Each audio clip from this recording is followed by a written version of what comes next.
दर्शकवृन्द नमस्कार। कार्यक्रम bulls and बियर्समा स्वागत छ। म प्रमिला खतिवडा। दर्शकवृन्द, साप्ताहिक रूपमा एकजना अतिथिसँग कुराकानी गरिने यस कार्यक्रममा आज मैले शेयर बजारको सुरुवातदेखि नै शेयर बजारलाई नजिकबाट निहाल्दै आउनुभएका वित्तशास्त्री, शेयर बजारका लगानीकर्ता तथा विश्लेषक प्राध्यापक डाक्टर मनोहर कृष्ण श्रेष्ठज्यूसँग कुराकानी गर्नेछौँ। उहाँसँग हामी पुँजी बजारसँग केन्द्रित भएर नै कुराकानी गर्नेछौँ। मनोहर सर, कार्यक्रम बुल्स एन्ड बियर्समा स्वागत छ। Thank you. मनोहर सर, यहाँ शेयर बजारको सुरुवातदेखि नै शेयर बजारलाई नजिकबाट निहाल्दै आउनुभएको छ। खास शेयर बजार भनेको के हो? शेयर बजारबाट चाहिँ फाइदा हामीले कसरी लिन सक्छौँ? शेयर बजार भनेको यो किसिमको एउटा कन्भर्सन प्रोसेस हो। जब हामी पोर्टफोलियो म्यानेजमेन्टमा हामीसँग धेरै जस्तो नगद हुन्छ, क्यास हुन्छ, त्यो क्यासलाई त्यसै राख्यो भने त्यसको पर्चेसिङ पावर चाहिँ एकदम इरोजन हुन्छ। त्यसले त्यो पर्चेसिङ पावरलाई प्रोटेक्सन गर्नुको निम्ति मानिसले they are converting their cash into different portfolios. कसैले जग्गामा लगाउँछ, कसैले सेयरमा लगाउँछ, कसैले गोल्डमा लगाउँछ। त्यो किनभने कुसन एगेन्स्ट इन्फ्लेसन यस्तो किसिमबाट मान्छेले चाहिँ सेयर बजार जुन 2033 सालमा आयो त्यति बेला just it is unorganise market, fully government ओनरसिपमा थियो। एउटा कमलाबाटीबाट एउटा कोठाबाट सुरु भएर 2033 सालमा पछि बल्ल तल्ल 1984 2051-52 सालतिर ओपन क्राइस सिस्टमबाट 25 जना ब्रोकर्सहरू ल्याएर एउटा चाहिँ दिल्ली बजार यो चाहिँ सेक्युरिटिज मार्केटिङ सेन्टर थियो पहिला सुरुमा। अनि यसलाई सेक्युरिटिज मार्केटिङ सेन्टर भनेर यसले सुरु भएर त्यसबेला पनि गभर्मेन्टलेबाट नै त्यो सेयर मार्केट चलाउँथ्यो, तर कुनै किसिमको ब्रोकर्सहरू डेभलप गरेको थिएन।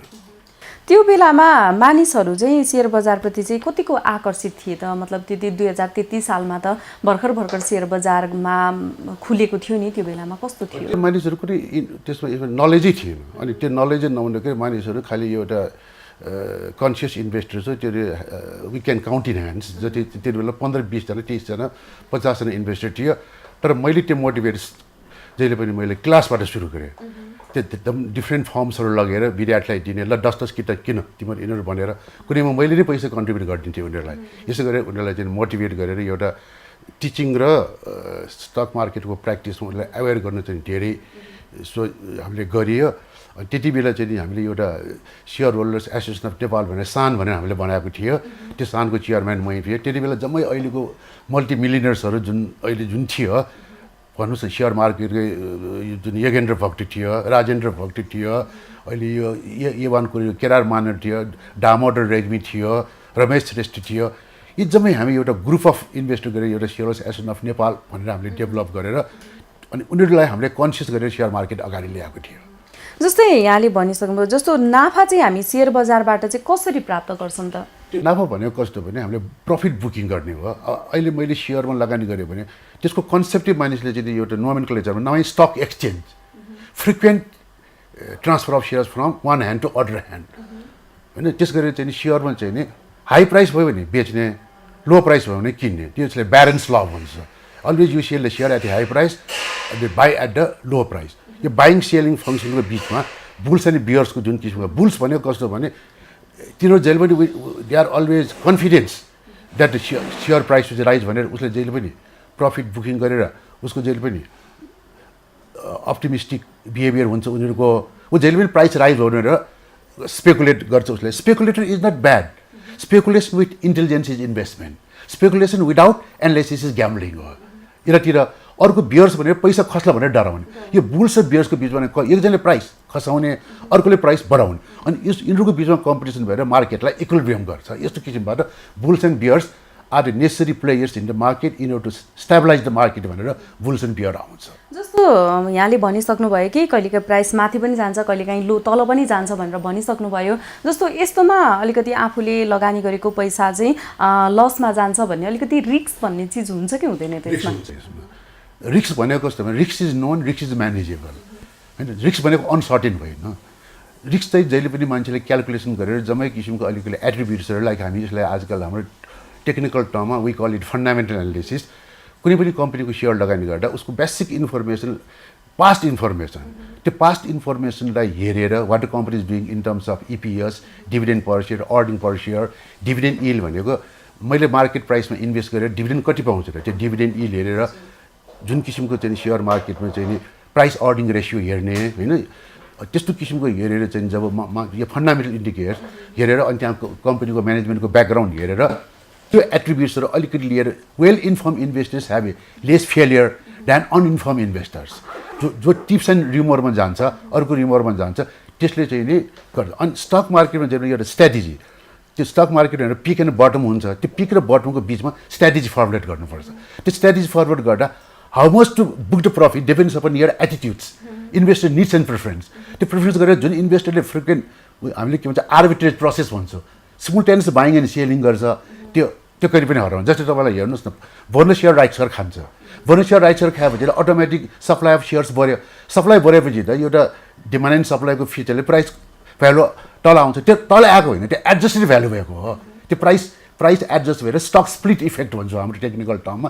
त्यसरी जसले आफ्नो प्रफिट बुकिङ गरेर जो जान्छ त्यो जहिले पनि हार्ड एन्ड जस्तै मै एउटा इन्भेस्टर 13 वर्ष लाग्यो मैले जहिले पनि आफ्नो प्रफिट बुकिङ गर्थेँ मैले जहिले पनि 30% प्रफिट राख्छु त्यो 30% प्रफिट आयो कि मेरो फेरि कस्तो कन्सेप्ट भने बोनस सेयर राइट सेयर म तुरन्त बेच्छु बुकलोजको भोलिपल्टै त्यति बेला मैले त्यो क्यासमा कन्भर्ट गर्यो प्रेजेन्ट भ्यालु क्यास त्यो कन्भर्ट गरिहाल्यो आफूसँग भएको फ्युचर भ्यालु त्यो आउँछ future value share is equal to realistic value of the investment भनेर यसरी मैले एप्रोच गर्छु। तर इन्भेस्टर्सहरूलाई ग्रिड चाहिन्छ तर greed is necessary but too much greed is a curse. भनेपछि चाहिँ यो आफ्नो पैसा इन्भेस्टमेन्ट गर्दाखेरि चाहिँ अलिकति विश्लेषण पनि अलिकति गर्नु पर्यो एनालिसिस गर्नुपर्छ एनालिसिस गरेर आफ्नो पैसा चाहिँ इन्भेस्ट गर्नु पर्यो।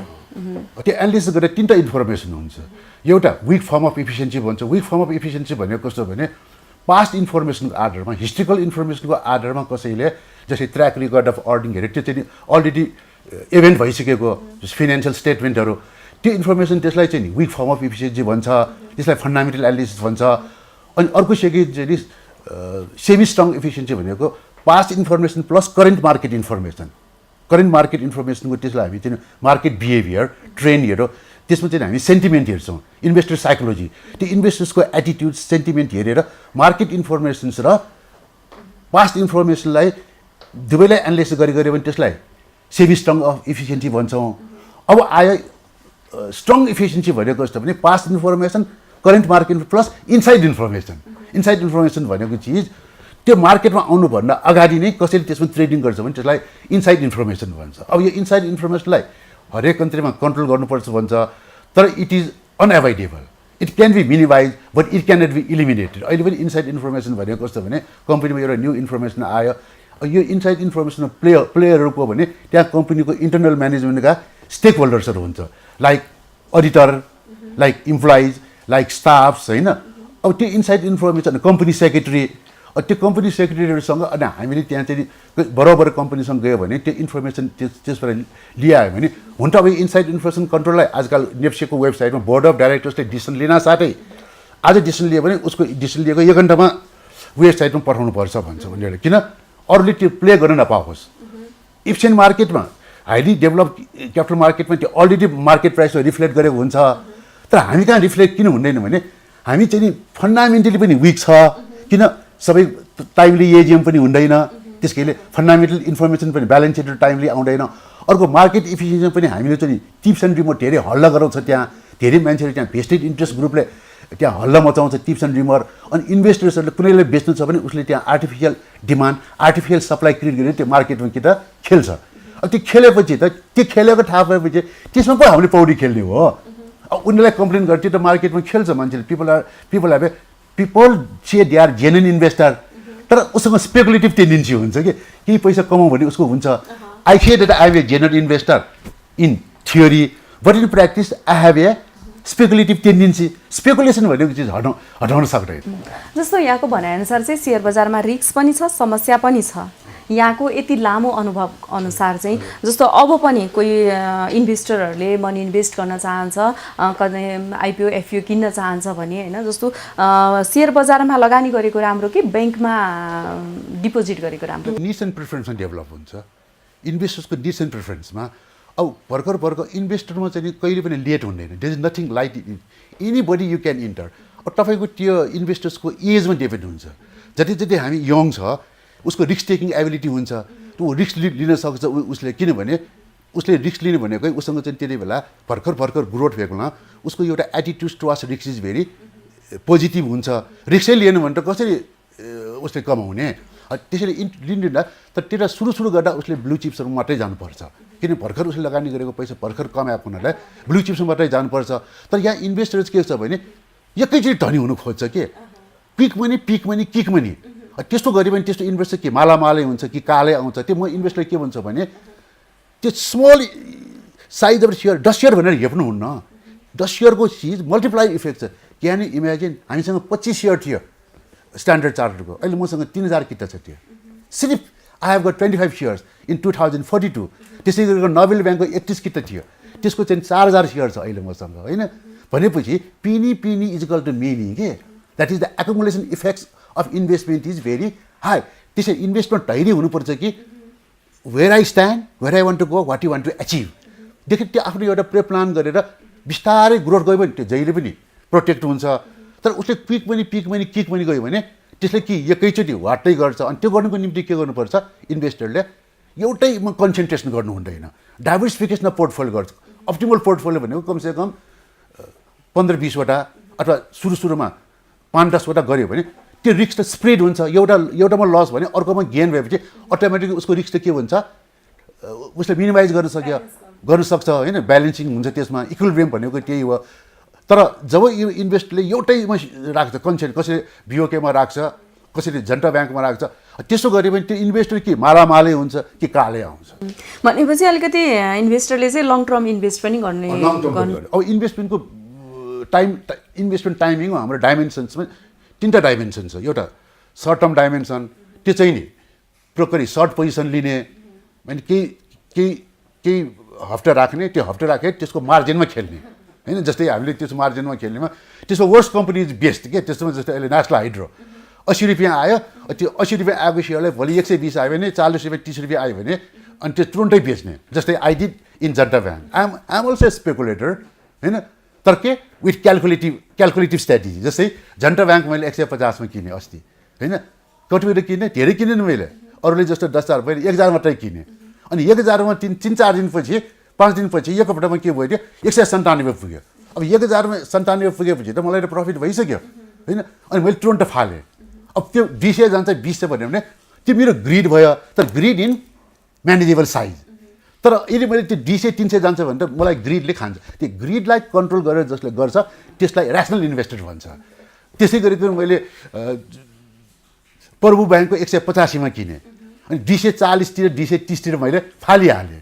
त्यसरी पनि त्यो पिक मनी गर्ने त्यो सर्ट पोजिसन भयो। त्यसो सर्ट पोजिसन भनेको त्यसको objective to dispose after some time. अर्को मिडियम पोजिसन भनेको त्यो इन्भेस्टमेन्ट 6 महिना राख्ने, कमसेकम एउटा ब्यालेन्स सिटलाई पुरिने। त्यसको इन्फर्मेसन आएपछि त्यो इन्फर्मेसन आएपछि त त्यसको नयाँ इन्फर्मेसन आयो मार्केट, त्यो इन्फर्मेसनले चाहिँ इन्भेस्टरको साइकोलोजी उसले बोनस सेयर दियो, राइट सेयर दियो। जस्तै अहिले सोच्नुहोस् निर्धन उठान ब्याङ्क, होइन? अहिले माइक्रो फाइनेन्स अरू ब्याङ्कहरूको पनि डिक्लेयर गर्न साथै त्यो इन्भेस्टरको साइकोलोजीले बढ्नुपर्ने, थ्योरीले त्यो बढ्नुपर्ने। तर अहिले इन्भेस्टरको साइकोलोजी के भयो? तिनीहरूले बोनस दिन्छ, सबै दिन्छ, मार्केट घटिरहेको छ। म चाहिँ नि किन्छु अब, होइन? किन it is the time to blue चिपमा किन्दा रहन लाइक निर्धन उठान, छिमेक विकास ब्याङ्क, होइन? यिनीहरूमा चाहिँ राम्रो दियो। मैले 950 पनि उठाएँ यिनीहरू, होइन? किनभने त्यसमा त अलरेडी मलाई 40% डिभिडेन्ड दिइरहेको छ, मैले चाहिँ नि उठाएँ। अरूले चाहिँ नि त्यो घट्ने बेलामा उसले के बिचारे अझ घट्छ भनेर बस्छ। तर मेरो स्ट्राटेजी के भने जहिले भने पिक र बटममा जहिले म के गर्छु भने पिकबाट तलै बेच्छु के। 1-2 रुपियाँ खसायो भने मेरो तुरन्त मैले के गर्न सक्यो? सेयर बेच्न सक्यो। अरू त्यो बटम पिकबाट माथि नाग्यो भने त्यो ग्रिड इम्पल्स भयो, म पिकभन्दा तलै बेच्छु कि। मलाई मार्जिन धेरै प्रफिट भइसक्यो। टेक्निक पनि चाहिने रहेछ यसको मतलब फाइदा। बटम पुग्ने म अलिकति 1-2 रुपियाँ उठाएर किन्छु कि, अनि जहिले पनि किन्न सक्यो, जहिले पनि बेच्न सक्यो। But this is not with magic of investor.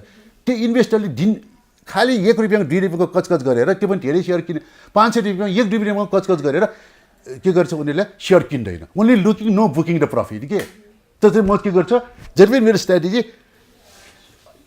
Pick पुग्यो भने तल लेभलमा 2-3 रुपियाँ घटाएर म बेचिहाल्छु अनि बटम पुगेमा 1-2 रुपियाँ बढाएर म किनिहाल्छु जहिले पनि किन्न सकेँ जहिले पनि बेच्न सकेँ भनेपछि यहाँको 2033 सालको यात्रा सेयर बजारको प्रवेशदेखि अहिलेसम्म आइपुग्दा यहाँले चाहिँ सेयर बजारबाट चाहिँ नाफा नै कमाइरहनु भएको छ मेरो एकोमोडेसन मल्टिप्लिकेसन क्यालकुलेसन धेरै भएपछि यो सिचुएसनमा नि जस्तो हामीले कति मानिसहरूलाई बजारमा भेटिरहेका हुन्छौँ यो बेलामा चाहिँ सेयर बजार लगानी डुब्यो है भन्ने किसिमको चिन्ता पनि हुन्छ उहाँहरूले चाहिँ अलिकति टेक्निक नबुझेर पनि हो जस्तो उनीहरूको ग्रिड इम्पल्स भएको तिनीहरूले त्यो प्राइस बढेको बेला बेच्दैन के त्यो प्राइस बढ्नेमा मातिन्छ अझ बढ्छ भने ओभर कन्फिडेन्स डेभलप हुन्छ प्राइस बढ्ने बेला मातिन्छ प्राइस खस्ने बेलामा आतिन्छ अनि धेरै उनीहरू जिन्दगी काटिन्छ कि यसरी garden give my fine price बढ्यो भने अझ बढ्छ भनेर के गर्छ उसले रोकेर अझ बढ्छ भने बेच्छ अनि प्राइस खस्यो भने जराएर फेरि बेच्न जान्छ पनि बुल्सको पनि उसँग क्यारेक्टर भएन बियरको पनि क्यारेक्टर भएन भनेपछि उसको चाहिँ नि जुन किसिमको एउटा ऱ्यासनल बिहेभियर उसमा भएन उसले आफ्नो प्रफिट त्यसरी स्ट्राटेजी चाहियो strategy is to be formulated by one's own decision अरूसँग सोचेर आफूले स्ट्राटेजी बनाउनु पर्छ तर यहाँ धेरै इन्भेस्टरले डिपेन्डेन्सी एटिट्युड्स के धेरै अरूसँग सोचेर आफ्नै डिसिजन उनीहरूले लिँदैन के because high level grid impulse low level grid impulse त्यो इम्पल्सले गर्दा उनीहरू जहिले पनि मार्केटमा चुकिन्छ के they slip in the market जस्तो बजार 1881 अङ्क पुगिसकेको बजार होइन अब अहिले लगभग 1200 अङ्कको हाराहारीमा छ यो 1200 अङ्कभन्दा माथि जान नसक्नुको कारण चाहिँ यहाँको अनुभवको आधारमा चाहिँ के देख्नुहुन्छ हामीले यस्तो चाहिँ म चाहिँ अनसिस्टमेटिक रिस्क भन्छौँ कि सिस्टमेटिक रिस्क भनेको चिज मार्केट रिस्क जुन एभोइडै गर्नु हामीले चाहिँ नि इलिमिनेटै गर्न सक्छ त्यसलाई चाहिँ नि सिस्टमेटिक रिस्क भन्छौँ हाम्रो टेक्निकल टर्ममा अनि अनसिस्टमेटिक रिस्क भनेको चिज के भने अलिकति त्यसमा केही पनि इम्प्रुभमेन्टमा आयो पोलिसी लेभलमा म्यानेजमेन्ट लेभलमा होइन प्रोफेसनल लेभलमा इम्प्रुभ आयो भने त्यो तुरुन्तै हुन्छ अब अहिले हामीमा ठुलो कन्स्टेन्ट भइरहेको पोलिसी लेभल त्यो unsystematic risk created from the government constraint होइन गभर्मेन्टले कस्तो कन्स्ट्रेन्ट क्रिएटेड जस्तै एउटा क्यापिटल गेन ट्याक्सकै अहिलेसम्म गभर्मेन्टले सेटल गरेको छैन होइन अब एउटा इन्भेस्टमेन्टको फन्डामेन्टल प्रिन्सिपल्सलाई नै उनीहरूले चाहिँ नि ओभरल्याप गर्नु खोज्छ जस्तै कि मान्छेले चाहिँ नि अहिले चाहिँ मैले फेस भ्यालुमा इन्भेस्ट गरेँ मेरो इनिसियल इन्भेस्टमेन्ट त फेस भ्यालुमा हुन्छ होइन अब त्यो इन्भेस्टमेन्ट गरेर जुन मैले मार्केट भ्यालुमा अहिले इन्भेस्ट गरेर के गर्छु त्यसबाट मैले क्यापिटल गेन खान्छु भनेर त्यो सेयरमा राख्ने हो त्यो क्यापिटल गेन पनि हामीलाई 5%बाट 75% बढाइसक्यो स्मल इन्भेस्टरले चाहिँ कटाउनु पर्ने एउटा गभर्मेन्टको ड्युटी त स्मल इन्भेस्टर प्रोटेक्सन हो नि रेगुलेटर चाहेको यो त 75% बढायो 5%बाट अर्को प्रमोटरलाई कन्स्ट्यान्ट राख्यो दिन सक्नेलाई कन्स्ट्यान्ट राख्यो स्मल इन्भेस्टरलाई चाहिँ 75% राखेर यो गभर्मेन्टको चाहिँ नि इम्याच्योर डिस्टेन्स हो झन् त स्मल इन्भेस्टरले गभर्मेन्ट भनेको त उनले बदमासी गरेर झन् प्रोटेक्ट गर्नुपर्ने अर्को क्यापिटल गेन ट्याक्समा पनि फेरि के गर्यो अङ्कित मूल्यमा ल्याइदिन्छु भनेर भनिदियो भनेको 100 रुपियाँमा लिने फेरि लस गरे पनि ट्याक्स लिने भनेर जुन किसिमको इन्टरनल रेभिन्यू डिपार्टमेन्टले जुन किसिमको स्टक मार्केटमा एक्सेसिभ इन्टरफेरेन्स गर्यो त्यो एक्सेसिभ इन्टरफेरेन्स भनेको नचाहिँदो इन्टरफेरेन्स त्यो इन्फ्लुएन्सलाई हामी अनसिस्टमेटिक रिस्क त्यो अनसिस्टमेटिक रिस्कले यदि त्यहाँ उसले चाहिँ तुरन्त एनाउन्समेन्ट गरेर कमिटी फर्म भइसक्यो नगरेकोले स्टक मार्केट गर्यो होइन किन मान्छेले के त what a government is going to do भनेर गरेर अरू सेकेन्ड रेट चाहिँ इन्ट्रेस्ट रेटको जुन डिफ्रेन्स हो डिपोजिटमा लिने इन्ट्रेस्ट र लोनमा लिनुको इन्ट्रेस्टको डिफ्रेन्सियल राष्ट्र ब्याङ्कले त्यत्रो उसलाई चाहिँ गरे पनि ब्याङ्कले इन्ट्रेस्ट घटाउनु खोजिरहेको छैन कि जसले गर्दा यहाँको भनाइअनुसार चाहिँ जस्तो नेपाल सरकारकै या नियमनकारी निकायले चाहिँ सेयर बजारको विकासको लागि चाहिँ पहल गरेन है किन उसलाई त्यो सेवा भनेको चिज त पैसा उठाउनु होइन नि ऊ त development plans policy national planning कमिसनसँग म हुँदाखेरि त्यहाँ एसियन डेभलपमेन्ट ब्याङ्कबाट डमोल Dhungel was the chairman I was a director there त्यति बेला चाहिँ हामीले चाहिँ के गरेको थियो भने स्टक एक्सचेन्जले पहिले नेप्सेलाई प्रोटेक्ट गरे 25% नेप्सेले पाउने सेल्फ रिलायन्ट बनाए दोस्रो हामीले सेवोमा जुन किसिमको नेसनल डेभलपमेन्टलाई गभर्मेन्टलाई उसले राम्रो गाइड गर्नु पर्थ्यो नि सेवो भनेको त एडभाइजरी गभर्मेन्ट हो राष्ट्र ब्याङ्क भनेर एडभाइजरी गभर्मेन्टलाई एडभाइस दिनु पऱ्यो नि यस्तो हुन्छ भनेर उनीहरूलाई एडभाइस दिनु नसक्नु पनि एउटा यो चाहिँ एउटा चाहिँ नि स्टक मार्केट दुर्घटना भयो it is an unoccasional accidental stock market किनभने त्यहाँ चेयरम्यानहरूले त्यहाँको चाहिँ एक्जिक्युटिभ्सहरूले होइन इभन हाम्रो चाहिँ नेप्सेले होइन यिनीहरूले चाहिँ के गर्नु पर्थ्यो गभर्मेन्टलाई प्रपर एडभाइस दिएर राष्ट्र ब्याङ्कले प्रपर एडभाइस दिएर गभर्मेन्टलाई यस्तो हो इन्टरनेसनल प्र्याक्टिस के हो भनेर आँखे त अर्को कमिटी बनायो कमिटीले फेरि त्यही भन्यो इन्टरनेसनल प्र्याक्टिस भन्यो आँखे स्टक मार्केट के गर्यो बन्द गरेपछि बल्ल गभर्मेन्टले चाहिँ नि त्यसमा डिसिजनमा नत्र भने त 100मा अङ्कित मूल्यमा लिने भनेर अङ्कित मूल्य भनेको कस्तो भने सेयरबी भनेको तलको मूल्य म बच्चा भएको जन्मेको मूल्य अब त्यो अङ्कित मूल्यबाट म ग्रोथ हुँदा र म के मूल्य लागत मूल्यमा आयो अहिले मेरो मूल्य त लागत मूल्यमा अब मलाई ट्याक्सीमा लगाउनेले अङ्कित मूल्यमा ल्याउने सेयरमा ल्याउने भएपछि मैले के इन्भेस्टमेन्टमा प्रफिट गर्ने त अनि त्यो जब प्रफिट गर्दै त मान्छेले त्यही क्यापिटल गेन खानलाई त share purchase and share fundamental principles of buying and selling of security transaction is being violated by the immature decisions of the internal revenue department. यसमा डाक्टर खनिवटाले पनि होइन हाम्रो फिनान्स मिनिस्टरले पनि यो त मैले त्यो इमेज च्यानलमा दिइरहेको हिज नट ए फिनान्स रङली एउटा अर्थमन्त्री भनेको इकोनोमिक मिनिस्टर हो, भ्यालु म्याक्सिमाइजेसन प्रिन्सिपल बुझेन के, भ्यालु म्याक्सिमाइजेसन प्रिन्सिपल बुझेको भए यस्तो किसिमको हुँदैन थियो के। जस्तो यहाँ एकजना नेपालको नम्बर 1 वित्तशास्त्रीमा पनि गनिनु हुनुहुन्छ, जस्तो अर्थमन्त्रीले मतलब नेपाल सरकारले नै पुँजीगत लाभकरको विषयमा जुन ट्याक्स लगाएर शेयर बजारका लगानीकर्ताहरूलाई मनोबल गिराउने काम गर्यो, यसलाई माथि उकास्नको लागि चाहिँ के गर्न आवश्यक छ? इमिडिएटली यो तुरुन्त डिसिजन्स लिएर यसमा चाहिँ नि इन्टरनेसनल टेस्ट प्र्याक्टिसमा एडजस्टेड भ्यालुमा भनेर गर्नु पर्नुपर्छ। त्यहीबाटै विकल्प हो यसको, किनभने इन्टरनेसनल प्र्याक्टिसै त्यो हो। एडजस्टेड भ्यालु भनेको मतलब मैले बोनस सेयर राइस सेयर गएपछि त्यो बोनस सेयर खानुभन्दा अगाडि त्यसको प्राइस कति थियो, त्यो खाइसकेपछि त्यो एडजस्टेड भ्यालु कति आयो, त्यो राखेर त्यही अनुसार चाहिँ नि क्यापिटल गेन ट्याक्स लागेको भए त्यो चाहिँ नि इन्टरनेसनल ट्रेड प्र्याक्टिस एउटा अङ्कित मूल्य भनेर गर्नु हुँदैन एडजस्टेड भ्यालुमा। अर्को गभर्मेन्टले national development plans policy and program national planning कमिसनसँग इन्टिग्रेट गर्नुपर्ने।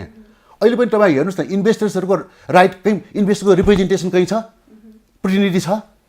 ब्रेड एन्ड इन्भेस्टरले कारबार गरेर कमिसन ल्याउँछ, त्यो कमिसनबाट स्टक एक्सचेन्जले 25% लिन्छ, अहिले घटाएर 20% लियो। सेबोले हाम्रै कमिसनबाट खान्छ, ब्रोकरले हाम्रै गरे। स्टक मार्केटको मेन स्ट्रिमीको हो त मेन गभर्मेन्टले रेभेन्यू दिनेको हो त investor, but investors are a neglected class. इन्भेस्टरलाई अहिले पनि कुनै ठाउँमा हाम्रो रिप्रेजेन्टेसन छैन। अनि अहिले जसरी इन्भेस्टमेन्ट अर्गनाइजेसन्सहरू छ, ती इन्भेस्टर अर्गनाइजेसनहरू चिज भने अब तपाईँ एउटा सिम्पल एक्जाम्पल भन्नु, ब्रोकर एसोसिएसनले इन्भेस्टरको प्रोटेक्सन गर्ने कि ब्याङ्कले ब्रोकर लाइसेन्स दिनुपर्छ भन्ने कुरा विरोध भएको छ भएन? जुन कमर्सियल ब्याङ्कहरू कुन लाइसेन्सबाट चल्छ? ब्रोकर लाइसेन्सकै कुरा गर्दाखेरि पछिल्लो समय इन्भेस्टरहरू भनौँ न विभिन्न मान्छेहरू पनि ब्रोकरलाई लाइसेन्स दिनुपर्छ है भनेर भन्छन् होइन?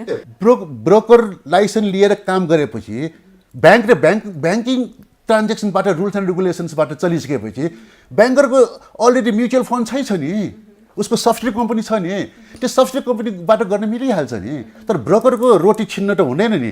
जब जुन ब्रोकरले म कमिसन ब्रोकर लाइसेन्सले म कमिसनबाट काम गर्छु भने यो त लबिङ ग्रुप हो, यो एउटा भेस्टेड इन्ट्रेस्ट ग्रुपहरूको या ग्रुप अफ इन्डस्ट्रिजहरू छ, तिनीहरू ग्रुप अफ इन्डस्ट्रीले स्पेकुलेसन गरेर त्यो लाइसेन्स लिएर ब्रोकरको रोटी छिन्नु त मिलेन नि। भनेपछि यसको ब्याङ्कलाई ब्रोकर लाइसेन्स दिनुको सट्टा चाहिँ ब्याङ्क यो ब्रोकर शाखा विस्तार गर्नु चाहिँ उपयुक्त हुन्छ। शाखा उनीहरूको म्युचुअल फन्डबाट एसेस नभएको ठाउँमा गर्न सक्छ। तर ब्रोकरलाई लाइसेन्स दिएपछि त कि ल चेन्ज गर्नु पर्यो, ब्रोकरले पनि त फेरि डिपोजिट उठाउनु पाउनु पर्यो नि त। नत्र कुनै पनि एउटै फिनेन्सियल ल राख्ने सबै जसले फिनेन्सियल एक्टिभिटी एउटै एक्टबाट कि चलाउनु पर्यो। जब ब्याङ्कर्सको होइन कमर्सियल ब्याङ्किङ एक्टबाट ट्रान्जेक्सन एक्ट भनेर commercial bank financial institutions banking and financial institution एक्टबाट जब अहिले अम्ब्रेलामा ल्याएँ नि सबैलाई एउटैमा गर्ने भनेर आइसकेपछि अब ब्रोकर लाइसेन्स ब्रोकरलाई ब्याङ्कलाई दिने भए चाहिँ ब्याङ्क चाहिँ के अब सेयर बेचेर रिस्क लिएर काम गर्ने कि ब्याङ्कले आफ्नो इन्भेस्टरलाई लोन पोर्टफोलियोमा जाने? यो त विरोध भाषा भयो नि, कन्ट्राडिक्सन्स अफ ल भयो नि। एउटा तपाईँलाई यो अब दोस्रो आएर यिनीहरूले चाहिँ नयाँ नेप्से खोल्दैछ भन्छ। नयाँ न्यू स्टक एक्सचेन्ज ल्याउनलाई कमसेकम दिनको 1 अरब ट्रान्जेक्सन हुनुपर्छ। अब अस्ति नै तपाईँको 3-4 दिन जब मार्केट तल आएपछि ब्रोकर त हम्बे भइसकेको थियो, के गरौँ झिङ्गा ढपाउन लगाएको थियो। त्यो सेबोले हेर्नु पर्दैन, आफ्नै छोराछोरी जन्माएर अब उसले के भन्छ, सेबोले के भन्छ, जहिले पनि नेप्सेलाई अर्को दिनुपर्छ। हामीलाई सेक्युरिटी एक्सचेन्ज पनि त अब चेन्ज गर्नु पऱ्यो, रिभ्यू गर्नु पऱ्यो नि, सेक्युरिटी एक्सचेन्ज कमिसन आउनु पऱ्यो। किन सेक्युरिटिज बोर्ड ऊ पनि डिसफङ्सनल भइसक्यो, त्यो उसले छोरा चेन्ज गरे बाउले पनि चेन्ज गर्नु पऱ्यो होइन? ऊ चाहिँ जहिले पनि के उसले लबिङ गरिरहेको हो के नयाँ स्टक एक्सचेन्ज दिनुपर्छ। ब्रोकरको खाने लाइसेन्सलाई अरूलाई खोसेर दिनुहुन्छ, किनभने त्यो त अनइथिकल बिहेभियर भयो मेरो विचारमा है। अर्कोतिर आएर यिनीहरूले जुन किसिमको भनिरहेको छ भने अस्ति मर्चेन्ट ब्याङ्कर्सहरू नै यो तपाईँलाई सिम्पल एक्जाम्पल भन्नु न कस्तो किसिमको म्यानिपुलेट पहिलेको प्र्याक्टिस तपाईँलाई भन्छु। हामीले पहिले राइट सेयर हुँदाखेरि राइट सेयर भन्ने कसको राइट हो भन्नुहोस् त?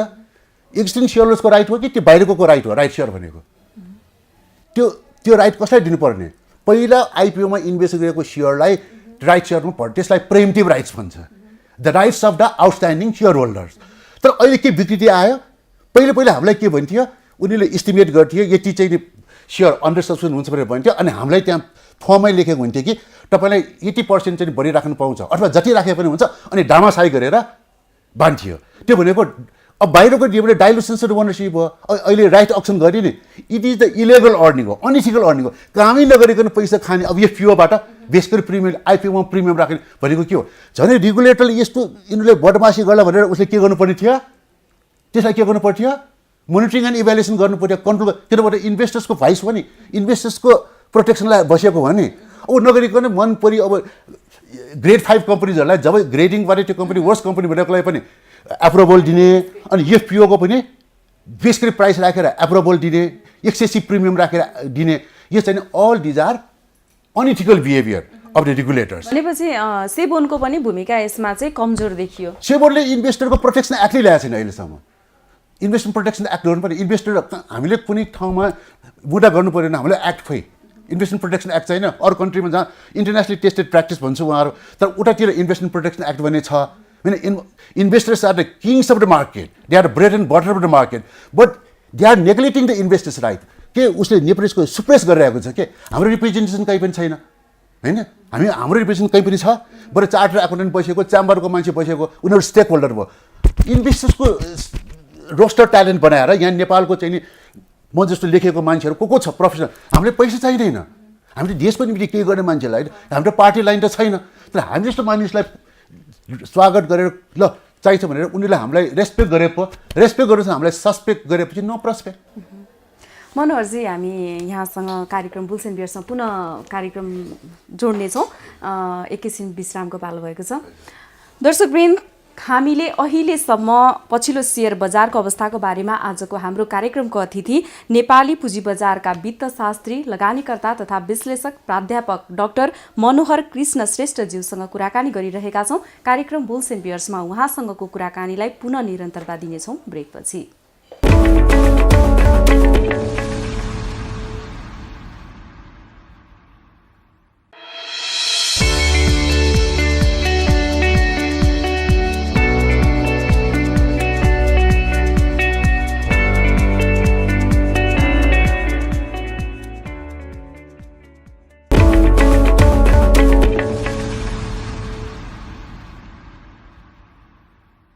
पुनः स्वागत छ दर्शकवृन्द कार्यक्रम बुल्स एन्ड बियर्समा। दर्शकवृन्द, अब पुनः आजको हाम्रो कार्यक्रमको अतिथिसँगको कुराकानीलाई निरन्तरता दिनेछौँ। पुनः स्वागत छ मनोहर सर कार्यक्रम bulls and bears. Manohar sir, यहाँले भनिराख्नु भएको थियो अघि हामी ब्रेकभन्दा अगाडि कुरा गर्दाखेरि पनि, यहाँले जस्तो नियमनकारी निकायको, सेबोनको, अर्थ मन्त्रालयको, सरकारकै पनि पुँजी बजारप्रति चाहिँ सकारात्मक धारणा भएन है, सिस्टमेटिक रिस्क डेभलप भएन। जस्तो अब यसलाई होइन पुँजी बजारको विकासको लागि सेबोनको भूमिका के त, नेपाल राष्ट्र ब्याङ्कको भूमिका? सेबोनले एउटा चाहिँ स्ट्राटेजिक प्लान बनाएर प्लान पोलिसी प्रोग्राम, एउटा नेसनल डेभलपमेन्ट, क्यापिटल मार्केट डेभलपमेन्टको जिम्मा त सेबोनले लिने हो नि। त्यो क्यापिटल मार्केट डेभलपमेन्टलाई लिङ्केज गर्ने, हाम्रो नेसनल डेभलपमेन्ट प्लानमा ल्याएर लिङ्केज गरेर स्ट्राटेजीहरू बनाएर भोलि क्यापिटल मार्केट जम्मै चाहिँ यिनीहरूले चाहिँ टार्गेट डेभलप गरे, पहिले टार्गेट आउँथ्यो नेसनल प्लानिङ कमिसनमा, डेभलप गरेर क्यापिटल मार्केट डेभलपमेन्ट भनेर अलग्गै एउटा च्याप्टर भएर नेसनल डेभलपमेन्ट प्लानमा स्ट्रिमलाइन गरेर यो 5 वर्षभित्रमा क्यापिटल मार्केटमा के गर्ने, कति number of share holders increase गर्ने, कति मार्केट क्यापिटलाइजेसन इन्क्रिज गर्ने, कति चाहिँ ब्रोकर्सहरूको प्रोफेसनलाइज गर्ने, यी सबै चिज उहाँले डेभलप गर्ने ठाउँमा अहिले चाहिँ हाम्रो सेवा के गरिरहेछ, ब्रोकरकै कमिसनमा लागिरहेछ। उसले त नेसनल डेभलपमेन्ट प्लानमा इन्ट्री गरेर वर्ल्ड ब्याङ्कबाट, एसियन डेभलपमेन्टबाट पैसा लिएर क्यापिटल मार्केट डेभलपमेन्टमा ऊ जानु पर्थ्यो के, यो ऊ गइरहेको छैन एउटा यो होइन। अब दोस्रो यो अर्थ मन्त्रालयले पनि एउटा major source of revenue generate गर्ने हो क्यापिटल मार्केटको निम्ति। अर्थ मन्त्रालयले एउटा स्पेसल टास्क फोर्स बनाएर, स्पेसल टास्क फोर्स भनेर capital market development plan policy प्रोग्रामलाई एउटा कन्ट्रीका चाहिँ वेल भर्स्ड पिपलहरू होइन, फिनेन्सियल इन्भेस्टमेन्ट एक्सपर्टहरू लिएर क्यापिटल मार्केट डेभलपमेन्ट के गर्न सकिन्छ इम्प्रुभमेन्टको निम्ति, के कन्स्ट्रेन्टहरू छ, के किसिमको बोटलनेक्सहरू, यी सबैलाई क्रिस्टलाइज गरेर, सबैलाई डायगोनाइज गरेर capital market development long term प्लानसम्म चाहिँ उसले ल्याउनुपर्ने देखिन्छ मेरो विचारमा। भनेपछि नेपाल राष्ट्र बैंकको अनि नेपाल स्टक एक्सचेन्जको भूमिकाप्रति चाहिँ यहाँको धारणा चाहिँ के रहेको छ? अब नेप्सेको पनि अहिले जस्तै यिनीहरूले चाहिँ नि हामीसँगबाट पैसा लिन्छ होइन। अब जति पहिलाको लिस्टेड कम्पनी थियो, पहिले listed company can you imagine productive sector चाहिँ नि 70% प्रोडक्टिभ सेक्टर थियो सुरुमा। नाउँ तपाईँलाई नम्बर अफ नाउँ लिइदिन्छु, गोर्खाली डबर, नेकोनियर होइन, त्यति बेला चाहिँ नि Harisiddhi brick and tile factory, भुटोल ठागो, त्यो सबै प्रोडक्टिभ सेक्टर थियो। तर त्यो प्रोडक्टिभ सेक्टरको रेगुलेटर भएन के, यो त सेबोले गर्नुपर्ने। हाम्रो पैसा त लियो नि। अब हरिसिडीले नि त्यत्रो एनबी ग्रुपले लिएको छ, हाम्रो पैसा ज्योति स्पिनिङमा यत्रो ज्योति ग्रुप छ, ज्योति स्पिनिङले पैसा लिए नि हाम्रो। तर अहिलेसम्म पनि जति चाहिँ 70% प्रोडक्टिभ सेक्टर थियो, अहिले अर्थमन्त्रीजी प्रोडक्टिभ सेक्टर पहिलेको प्रोडक्टिभ सेक्टरले पैसा लिएको चिजको रेक्सजोक हुनु पर्दैन, मोनिटरिङ इभ्यालुएसन हुनु पर्दैन। Who is going to investigate on this productive sector? नेमरोड छ त्यहाँ होइन, हिमालयन धागो छ त्यहाँ होइन। यस्तो किसिमको प्रोडक्टिभ धेरै थियो। इन्ड्रायणी सोयाबिन थियो, कमसेकम 30 साल प्रोडक्टिभ सेक्टर त्यति बेला थियो। त्यो प्रोडक्टिभ सेक्टरको जम्मै चाहिँ अहिले जम्मै वार्षिक साधारण बाहिर बोलाउने, डिजल्भ गर्न पाउँछ। इन्भेस्टरको पैसा गर्दैन। अहिले भनौँ न सेयर मार्केटै डुब्यो, सेयर मार्केट डुबेर भएदेखि राष्ट्र ब्याङ्कले के भन्यो भने हामीलाई डिपोजिटरलाई मतलब छ, इन्भेस्टरलाई मतलब भनेर अब उहाँले पैसा कमाएको योगेन्द्र भट्टले कमाएको स्टार भेन्यू चाहिँ फ्री गरिदिनु भयो। त्यो गर्नु भन्छ? त्यो पैसा त हाम्रो पैसा, त्यो त उसले गरेर हाम्रो सेयरको भाउ टलाएको हो नि। 100 जना सेयरलाई 30 रुपियाँ ल्याएर राष्ट्र ब्याङ्कले हाम्रो इन्भेस्टर पनि एउटा प्रोटेक्ट गर्नुपर्छ भन्ने भावना लिएन कि। त्यसै गरिकन तपाईँको चाहिँ capital merchant bank, crystal finance, अहिले पहिला गोर्खा डेभलपमेन्ट ब्याङ्क, हाम्रो पैसा जम्मै लुट्यो के। नेपाल डेभलपमेन्ट ब्याङ्क, हाम्रो पैसा त लुट्यो नि। त्यो किनभने रेगुलेटरले यसमा केही रिभ्यू गरेको छैन। रिभ्यू गर्नु पर्दैन किन? Their objective is to protect the investors होइन। उसको त्यो अर्गनाइजेसन आएको, इन्भेस्टलाई प्रोटेक्ट गर्न आएको थियो। त्यसैले मैले एउटा अर्को के सजेसन दिएँ भने रिभ्यू गर्नु पर्यो। पहिलेको चाहिँ प्रोडक्टिभ सेक्टर्सले के काम गरिरहेको छ, उनीहरूको स्टेट अफ एफेयर के छ, उनीहरूको फाइनेन्सियल पोजिसन के छ, उनीहरू कहाँ गइरहेको छ, वेयर कम होइन। जम्मै इन्क्वायरी इन्भेस्टिगेट गरेर उनलाई गरेर इन्भेस्टलाई जस्टिफाइड गरिदिनु पऱ्यो नि। अब ज्योति स्पिनिङ मिल आफ्नो चाहिँ प्राइभेट सेक्टरको सबै उसको राम्रो भइरहेको छ, विनोद चौधरीकै सबै राम्रो भइरहेको छ। तर उसले प्राइभेट सेक्टरमा आएको चाहिँ नि राम्रो भइरहेको छैन होइन। खेतानको चाहिँ नि सबै राम्रो छ, तर बुटोल ढाको खत्तम छ भनेपछि प्राइभेट सेक्टरहरू पब्लिक सेक्टरमा आउन चाह, जनताको पैसा लिने। अनि जनताको पैसाको पनि जिम्मेवारी नहुने, किनभने त्यहाँ रेगुलेटिङ अथोरिटी चाहिँ यसमा अब नेप्सेले पनि जहिले पनि लिस्टिङ फी मात्र हेर्छ। त्यो नेप्सेले त्यो लिस्ट भएबाट लिस्टिङ फीले चाहिँ उसको जिम्मेवारी हुँदैन नेप्सेले। यो त इन्भेस्टरको पैसा हो, यो के गरिरहेको छ भने उसले चाहिँ चर्चा लिनु पर्दैन। उसले सेबोलाई देखाउँछ, सेबोलाई नेप्सेले अठमा देखाएर उनीहरूले लिङ्करिङ गरेर उनीहरूले पैसा चाहिँ हाम्रो चाहिँ stealing the public fund through the institutional means, because there is no regulation. त्यसैले रिभ्यू गर्नु पऱ्यो अब कि अहिलेको स्टक मार्केटमा इन्भेस्टर्सहरूको वेल्थमा, इन्भेस्टर्सको चाहिँ एउटा इन्भेस्टमेन्टमा जुन किसिमको मनपरी लुटतन्त्र भइरहेको छ, त्यसलाई कसरी कन्ट्रोल गर्ने भन्ने कुरा गर्नुपर्ने चाहिँ देखिन्छ। यिनीहरू सबैलाई गर्नको लागि चाहिँ रेगुलेटरको रूपमा चाहिँ सरकार नै लागि पर्नुपर्ने हुन्छ। एउटा कमिटी बनाउनु पर्यो, एउटा investment committee, high level committee बनाएर एउटा राम्रो मान्छेहरू राखेर एउटा इन्डिपेन्डेन्ट अहिले डाइरेक्टर भनिरहेछ। खालि आफ्नो फ्यामिली मेम्बर, कसैको ज्वाइँ, कसैको छोरा ल्याएर इन्डिपेन्डेन्ट डाइरेक्टर भनिरहेछ। साँच्चै इन्डिपेन्डेन्ट डाइरेक्टर भनेको त जो मान्छे प्रोफेसनली वेल भर्स छ, जो मान्छे त्यसको नलेजमा नियुक्त, त्यस्तो ability to guide the company. अहिले त इन्डिपेन्डेन्ट डाइरेक्टर भनेर खालि फ्यामिली मेम्बर्सहरू, theory of source, force and resource, त्यो रिलेसनसिपमा इन्डिपेन्डेन्ट डाइरेक्टर आइरहेको छ होइन। इन्डिपेन्डेन्ट डाइरेक्टर भनेको चिज त उसको एउटा टिआर बनाउनु पर्यो, उसको के ब्याकग्राउन्ड छ, उसको एबिलिटी कुनमा दक्षता छ, त्यो जम्मै गर्नु पर्दैन। अहिले ओपन कम्पिटिसन भन्यो, ओपन कम्पिटिसनमा यो गरिरहेको छ, वास्तविक त्यो मान्छे डिजर्भिङ छ कि छैन भनेर के पनि हेरेको छैन, खालि फर्मालिटी एकम्प्लिसमेन्ट पर्सनालिटी गरिरहेको छ। जस्तो पछिल्लो समय धितोपत्र बोर्डले यो हालको नेपाल स्टक एक्सचेन्ज भइरहे पनि अर्को नयाँ स्टक एक्सचेन्ज खोल्ने भन्ने किसिमको कुरा गरिरहेको छ, के कस्तो लाग्छ? त्यसलाई जस्टिफाई के गर्नु पर्यो भने भएको स्टक एक्सचेन्जको त राम्रो इम्प्रुभ भएको छ, रिस्ट्रक्चरिङ भएको छैन, साइबर फेल हुन्छ त्यसको। 1996 मा डेभलप गरेको त्यो मेकानिजम, त्यो पनि सिलोन, ब्याङ्क अफ सिलोनले दिएको त्यो जुन साइबर राखेर बसिएछ, त्यसलाई बाट इम्प्रुभ गर्नु पर्दैन। भएको उसलाई नै पहिला इम्प्रुभ गर्नु पर्दैन। फेरि त्यो नयाँ स्टक एक्सचेन्ज ल्याउनलाई के गर्नु पर्यो, कमसेकम ट्रान्जेक्सन एक दिनमा 1 अरब हुनु पर्यो। नत्र पनि त्यो त त्यो त अनहेल्दी कम्पिटिसन हुनु पर्छ। अनि रकम चाहिँ दिनै पछि घट्दै क्रममा गइरहेको छ। अनि भएको ब्रोकरले त अहिले झिङ्गा ढपाउने ठाउँ छ भने अनि चाहिँ नयाँ स्टक चेन्ज आयो भने अप्टिमल हुन्छ। बरु भएकोलाई बरु इम्प्रुभ गरौँ, बरु यसलाई सरकारले एउटा आफ्नो गाइडलाइन डेभलप गरेर यसलाई अपडेट गर्नु पऱ्यो नि। यहाँ जति किसिमको टेक्नोलोजी छ, अब टेक्नोलोजी तपाईँलाई सुन्छ नि हरेक हप्तामा एकचोटि साइबर फेल हुन्छ। त्यहाँ स्टक एक्सचेन्जमा अहिले यस्तो अटोमेटिक अनलाइन ट्रेडिङ एपपछि त 1 मिनट यदि बन्द भयो भने बिलियन्स अफ रुपिस खत्तम हुन्छ। यसको निम्ति त्यो त नेभर फेलिङ त्यो कम्प्युटर सिस्टम जुन अनलाइन ट्रेडिङबाट हुनुपर्ने। अब भएको स्टक एक्सचेन्जलाई इम्प्रुभ गरेर उसलाई लगेर उसको साइज अफ ट्रान्जेक्सन भोलि 1 अरबबाट 2 अरब मेन्टेन भयो पनि अनि अर्को स्टक एक्सचेन्जको कुरा आउँछ। फेरि यस्तो सानो देश, साइज अफ द देश सानोमा यो अर्को स्टक एक्सचेन्ज भयो, खालि यो लबिङ मात्रै भयो। कुनै एउटा चाहिँ बिजनेस ग्रुपले यो लबिङ गरेर अर्को स्टक एक्सचेन्ज आयो भने त अनहेल्दी कम्पिटिसन हुन्छ। किनभने भएको स्टक एक्सचेन्जलाई इम्प्रुभ गरेर उसलाई राम्रो गरेर अनि साइज अफ ट्रान्जेक्सन बढेर ग्रेजुअली सोचेको भए that is a very bold step हुन्छ। तर खालि एउटा चाहिँ कसैको लबिङ गरेर एउटा चाहिँ होइन आफ्नो भेस्टेड इन्ट्रेस्ट ग्रुपलाई ल्याएर अर्को स्टक एक्सचेन्ज भने भएको स्टक एक्सचेन्ज भने बिजनेस साइज पुग्दैन, अर्को स्टक एक्सचेन्जमा झन् स्पेकुलेसन हुन जान्छ, झन् अनहेल्दी कम्पिटिसन भएर मार्केट चाहिँ नि कटथ्रोट कम्पिटिसन हुन जान्छ। अनि त्यहाँ स्पेकुलेटरहरूले चाहिँ नि अनि बदमासी गर्छ, इनसाइड इन्फर्मेसन खेलेर त्यहाँ चाहिँ झन् हबी हुन जान्छ। बोर्डले अहिलेसम्म एनआरएनलाई भित्राउन पनि सकेको छैन, यसले गर्दा पनि के बजार अलिकति माथि जाने हुन्थ्यो कि होइन? अब एनआरएनलाई भित्राउने भयो, एनआरएनलाई यहाँ वेलकम गर्छ, इन्भाइट गर्छ, तर उनीहरूलाई के फेसिलिटी दिने, के चिजहरू हामी कन्सर्न गर्दैन भने गभर्मेन्ट क्लियरली आउनु पऱ्यो नि।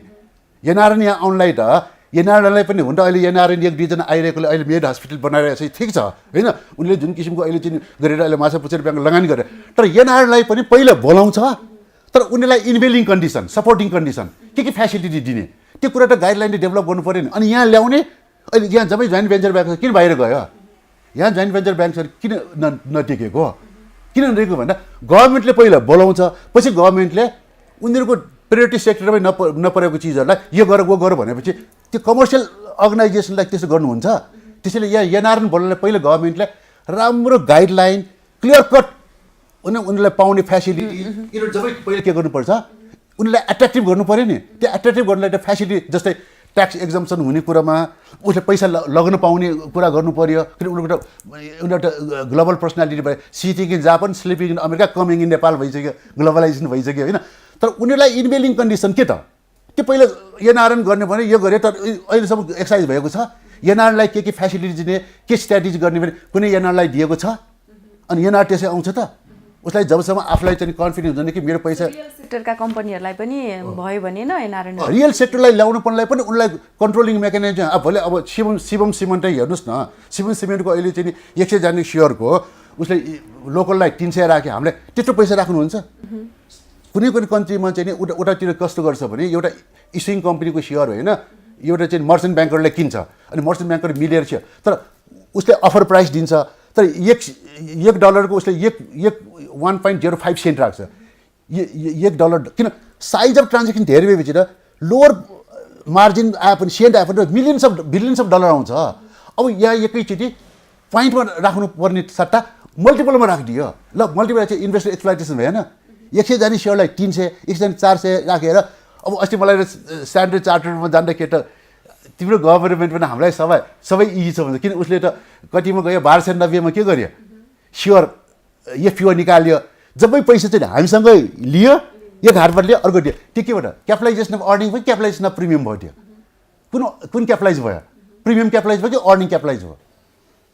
बिजनेस थ्योरीमा त बिजनेसको ग्रोथ भनेको के आउँछ, क्यापिटललाई कम राखेर अर्निङ बढाउनु पर्छ। That is the basic theory of business efficiency. अब यहाँ चाहिँ नि राष्ट्रिय ब्याङ्कले क्यापिटल बेस बढाउने अनि राइट सेयर प्रिमियमबाटै क्यापिटलाइज गर्ने, द्याट इज भेरी अनले त्यसले चाहिँ लङ रन। अब हेर्नु न सिम्पल एक्जाम्पल युनिलेभर नो क्यापिटल चाहिँ 300 करोड रिजर्भ छ अनि त्यसको सेयर 26,000 गएन। Same is with butlers Terai, जम्मा उसको 10 करोड क्यापिटल छ, रिजर्भ चाहिँ नि 200 करोड छ। सेम इज अहिले हिमालयन डिस्टिलरी त्यस्तै छ अनि उनीहरूको भाउ हेर्नुहोस् त 60,000 पुगिरहेछ। त्यसैले कम्पनीको डेभलपमेन्टको बिजनेस मोरल इफिसियन्सी, बिजनेसको प्रिन्सिपल्स अफ कर्पोरेट इफिसियन्सी भनेको है through closing back of profits, return अर्निङबाट जाने। यहाँ रिटर्न अर्निङ नगरिकन के गर्यो, प्रिमियम क्यापिटलाइज गरेर अनि अक्सनबाट पैसा कमाउनु भएपछि त भोलि म्यानेजमेन्टले त केमा गइरहेछ easy money easy minus busy equal to lethargic management यसको इम्प्याक्ट त पछि देख्छ तपाईँले जब सिटकै पैसा पाएपछि काम गरेर खान्छ हामीले काम गरेर खान्छ यो जम्मै के गर्दा रेगुलेटर्सले नै यो के गरे उनलाई लुज रेगुलेसन गरेर उनलाई चाहिँ नि अनप्रोफेसनल अर्निङ होइन यो किसिम नन अपरेटिङ इन्कम गराउने काम सिकाए यसको फ्युचरमा यसको इम्प्याक्ट एकदम नराम्रो हुन्छ यस्तो किसिमलाई बन्द गर्नुपर्छ किन यस्तो यदि कन्टिन्यू हो भने भोलि कम्पनीमा माल प्र्याक्टिस आएर इजी मनी गएर मान्छेले चाहिँ अब प्रमोटरको सेयर कन्भर्ट गर्ने दिने प्रमोटरको सेयर कन्भर्ट गरेर पैसा निकालेपछि ऊ बस्छ जस्तै शेखरको कन्भर्ट गर्ने दियो नेपाल लाइफको कन्भर्ट गरिदियो यो चाहिँ के हो भने विकृति हो यो र झन् उनीहरूले गर्ला भनेर के गर्नुपर्ने कन्ट्रोल गर्नुपर्ने अब अस्ति एभरेस्ट इन्सुरेन्सको कम्पनी रेजिस्टरमा प्रमोटर सेयर र पब्लिक सेयरै छुटेको छैन कसरी डाटा भएको त्यो कम्पनी एभरेस्ट इन्सुरेन्सको पछि त्यहाँ जाँदा के त प्रमोटर सेयरै छैन अनि कम्पनी रेजिस्ट्रारले कसरी डाटा उसले डाटा गर्दा के त यदि प्रमोटर यदि पब्लिक हुने छुट्नु पर्दैन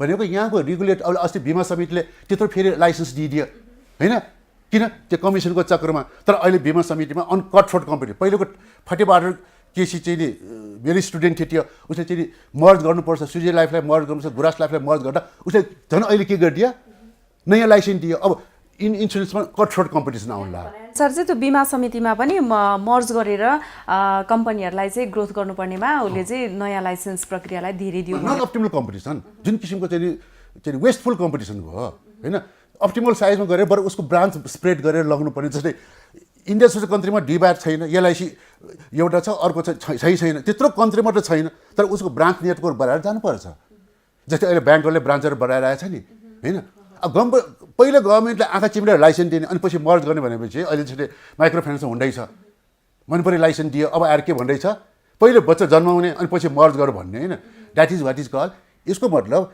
पोलिसी भिजन जसलाई हामी के भन्छौँ पोलिसी ओभरसाइट जुन किसिमको पोलिसी लेभल बसेर उनीहरूले monitoring evaluation managerial insight corporate management efficiency र इन्स्टिट्युसनल फारसाइट यो तिनवटा मिलाएर जुन कर्पोरेट गभर्नेन्स मेन्टेन गरेर एउटा इन्स्टिट्युसनल स्टेबिलिटी ल्याउनु पर्ने त्यो नेपालमा दुर्भाग्यवश it is proving to be a failure Manohar sir हामी कार्यक्रमको अन्तिम समयमा आइसकेका छौँ अघि हामीले नेपाल स्टक एक्सचेन्जको कुरा पनि गऱ्यौँ जस्तो नेपाल स्टक एक्सचेन्जले पछिल्लो समय लगानीकर्ताहरूको हितकै लागि भनेर अनलाइन ट्रेडिङ सिस्टम ल्याउने कुरा गरिरहेछ यसमा चाहिँ यहाँको विचार के रहेको छ यो अनलाइन सिस्टमहरू त त्यो यो के भन्छ यो ग्रेजुअल डेभलपमेन्ट फेज हो यो त नेचुरल प्रोसेस हो पहिले चाहिँ नि ओपन फ्लोर आयो ओपन क्राई सिस्टम आयो ओपन क्राई सिस्टमबाट अटोनोमस रह्यो अब अटोनोमसबाट अनलाइन ट्रेडिङ अब अनलाइन ट्रेडिङ भनेको चिज पनि कस्तो भने अमेरिकामा पनि अनलाइन ट्रेडिङ छ नि होइन तिनीहरू जम्मै अनलाइन ट्रेडिङ गर्छ तर मेजोरिटी अफ इन्भेस्टर्सहरू स्मल इन्भेस्टर्स त अहिले पनि त्यो स्टक मार्केटमै जान्छ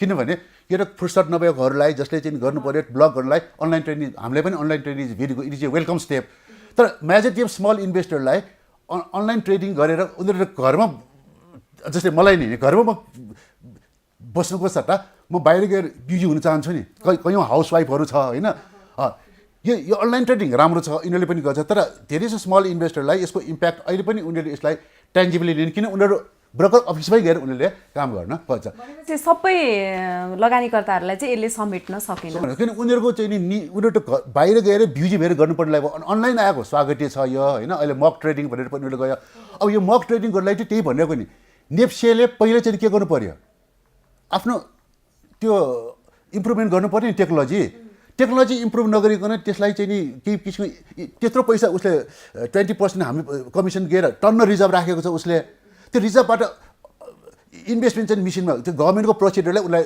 रोकिरहेको छ कि इन्भेस्टमेन्ट गर्न किन बोर्ड अफ डाइरेक्टर्समा प्रोफेसनल मान्छेहरू छैन खालि भट्ट खाएर बेपट्ट खाने मान्छे छ गभर्मेन्ट ब्युरोक्रेट्सहरू कोही अर्थ मन्त्रालय भयो कुन मन्त्रालय भन्छ जुन मान्छेहरू चाहिँ नि के छैन भिजनै नभएको मान्छेहरू खालि भट्ट खाने eating meeting equal to sitting equal to fitting तर their contribution to the board policy board is nil त्यस्तो मान्छे बसेपछि कसरी प्रोफेसनलाइज हुन्छ त्यसैले नेपालको रिस्ट्रक्चर गर्नुपर्छ मैले भनिरहेको कारण के भने त्यहाँ त वेल बस पिपल इन्डिपेन्डेन्ट पार्टी उनीहरूको बायोडाटा लिएर टिआर लिएर उसको ज्ञान केमा छ के कन्ट्रिब्युट गर्न सक्छ होइन त्यस्तो मान्छे लिएर फिल्टर लिए पो यो त अहिले जुन मेजोरिटी गभर्मेन्टले त के सोच्नुपर्छ देशको प्रोफेसनल ट्यालेन्टलाई reservoir national roster talent develop गरेर हाम्रो पार्टी लाइन हुने we do not belong to a party we are independent people हामी जस्तो पिपल्सहरूलाई होइन पार्टीको लाइनमा हामी जाने होइन हामी त प्रोफेसनल लाइनमा जाने मान्छेहरूलाई उहाँले चाहिँ रिटेन्सन पोलिसी होइन ब्रेन ड्रेन नगर्ने पोलिसी त्यसो ल्याए पो कन्ट्री डेभलप हुन्छ अहिले हामी त we are deserving but others are preserving किन हाम्रो पार्टी छैन, हाम्रो डिजर्भिङ पिपल हो नि, हामीले त पैसै चाहिँदैन, हामी जान्छौँ त्यहाँ। किन we play the role of a satisfier and maximiser, हामीले सेटिस्फ्याक्सनको निम्ति गर्छ, but they do not give access to development. किन यो मान्छे नेगेटिभ, हामी नेगेटिभ त होइन नि, हामीले त एउटा देशको निम्ति के गर्नु भने अब उहाँहरूको चाहिँ नि भेस्टेड इन्ट्रेस्ट ग्रुप भएर हामीले केही बोलेपछि उहाँहरूको निम्ति नेगेटिभ भयो, वास्तविक हामी नेगेटिभ त होइन होइन। राम्रोसँग यदि लङ टर्म भिजनमा हेऱ्यो भने त हामीले कन्ट्रीको निम्ति केही गर्नु खोजेको, ask not what the country can give you, ask what you can do for the country. इन्स्टिट्युसनमा पनि यो जोन अफ क्यान्डिडेटले पनि भनेको छ, त्यसैले इन्स्टिट्युसनमा पनि त ठुलो टाटा बिर्ला यिनीहरूलाई के भन्छ, अम्बानी यिनीहरू के भन्छ, ask not what the institution can give, ask what you can give to the institution. किन आखिर उनीहरूको पैसा जम्मै होइन, बिल गेट्स फाउन्डेसन सबैहरूको, वारेन बफेटको सबै आखिर केमा छ, त्यो पैसा डोनेसनमा छ भनेपछि उनीहरूको त 5-10%ले उनीहरू अरबौँ रुपियाँ आउँछ भने त आखिर त्यो पैसा के को निम्ति, role of a satisfier and maximiser. Manohar sir, हाम्रो कार्यक्रम निर्धारित समय सकिएको छ, यहाँलाई धेरै धेरै धन्यवाद। अन्तिममा लगानीकर्ताहरूलाई, इन्भेस्टरहरूलाई यहाँले कसरी लगानी गर्ने भनेर कसरी सुझाव? लगानीकर्तालाई पहिले एउटा स्ट्राटेजी फर्मुलेट गर्नुपर्छ। स्ट्राटेजी भनेको अरूको इन्फर्मेसन लिएर आफैले स्ट्राटेजी, त्यो इन्भेस्टमेन्टमा लेट भन्ने हुनु हुँदैन, जुन बेलामा इन्ट्रेस्ट, अनि फेरि आफ्नो स्ट्राटेजी गरेर क्विकली कमाउनु हुँदैन, किन बिस्तारै कमाउनु पर्छ। अर्को एउटा जेरो इन्भेस्टमेन्ट प्रिन्सिपल म फलो गर्छु। जेरो इन्भेस्टमेन्ट प्रिन्सिपल भनेको चिज के भने आफ्नो पैसा निकालेर अनि भएको जम्मै इन्भेस्टमेन्ट जेरो गर्ने, त्यो अर्कोमा डाइभर्सिफाई गर्दै जाने। अर्को चाहिँ इन्भेस्टमेन्टमा धैर्य हुनुपर्छ, पेसेन्स हुनुपर्छ। इन्भेस्टमेन्टमा पेसेन्ट भयो भनेर कुनै प्राइस एकै दिनमा पैसा घट्यो भने आँटिनु पनि हुँदैन, प्राइस बढ्यो भने माथिनु पनि हुँदैन। उसले जहिले पनि के गर्नुपर्छ, यो इन्भेस्टमेन्टको वेभ जस्तै हाम्रो समुद्रको छाल छ नि, टाइडमा के भन्छ तपाईँको चाहिँ वेभमा माथि आउँछ तल आउँछ, त्यसलाई भन्छ हामी डेली फ्लक्चुएसन।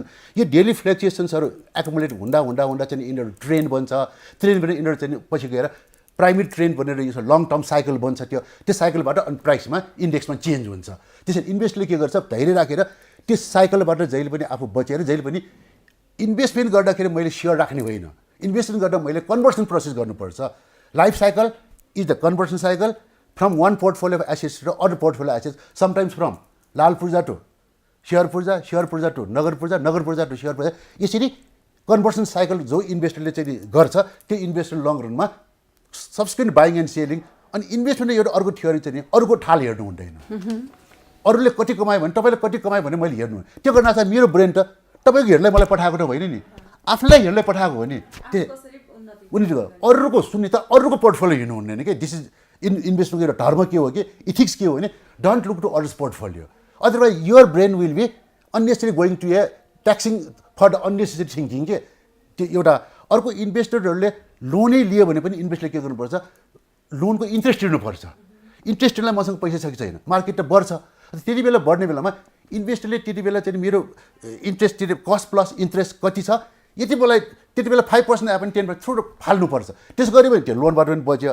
त्यसमा गरेकोमा चाहिँ नि मैले नाउँ लिँदैन, मेरै पोर्टफोलियो गरेर अहिले एउटा मल्टिबिलियनर बनेको छ, जसलाई कि मैले चाहिँ नि चिट डेभलप गर्दा 25 रुपियाँ राखेको थिएँ कि उसले 15 रुपियाँ मार्जिन 20 रुपियाँ पर राखेर अहिले त्यो मान्छे अरबपट्टि भएको छ। म नाउँ नलिउँ त्यसको, अहिले ठुलो पोर्टफोलियोमा छ। किन at time I started the concept to him कि 35 रुपिज सिट बेच्छ, 15 रुपियाँ प्रफिट, 20 रुपियाँ रोल गर्दा डेभलप भयो कि। त्यस कारणले गर्दा इन्भेस्टमेन्टमा जहिले पनि स्ट्राटेजिक एम हुनुपर्छ, इन्फर्मेसन हुनुपर्छ। स्पेकुलेसन इज नेसेसरी, त्यसलाई के भन्छ हामी इन्टेलिजेन्ट स्पेकुलेसन इज इन्भेस्टमेन्ट होइन, तर speculation without analysis is equivalent to gambling. हस्, थ्याङ्क यू सर। दर्शकवृन्द, हामीसँग हुनुहुन्थ्यो नेपाली पुँजी बजारका लगानीकर्ता तथा विश्लेषक प्राध्यापक डाक्टर मनोहर कृष्ण श्रेष्ठज्यू आजको हाम्रो कार्यक्रमको अतिथि। उहाँसँग हामीले पुँजी बजारका विषयमा छलफल गऱ्यौँ। बजार सम्बन्धी सम्पूर्ण जानकारी एवं विश्लेषणसहित पुनः कार्यक्रम बुल्स एन्ड बियर्समा उपस्थित हुनेछौँ। हेर्दै रहनुहोला business plus television. Business plus, business first. नमस्ते।